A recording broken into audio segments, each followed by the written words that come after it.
ওই মা মা বিমালদার বাড়ি কটার দিকে তো মার কথা ভুলে গেছি। আরে ও পড়লো ভাই, পুকুরটা কোথায় একটু বলবে কি এবার? যেখানে পুকুর সেখানেই। আরে সামনে একটা পুকুর। সামনে পুকুর। এই তো প্রাইভেট জিনিস হাত দিবি না। আমি বাড়ি চিনি, দিয়ে আসছি। এখান থেকে এক পাও নড়বি না, চুপচাপ দাঁড়িয়ে থাকবি। উড়ে গেল কই? না মরে পালালো নাকি? খাটের তলায় না তো? বিমলদা এখানে? তাহলে মা?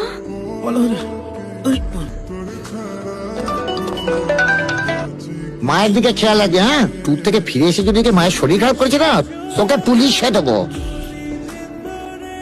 পুড়িয়ে মরলো। আর ওই গাধার বাচ্চাটার দৌলতে বডিটাও জ্বলে গেল। কি হলো লটারি পেয়ে? সেই তো জেলেই পৌঁছতে হবে।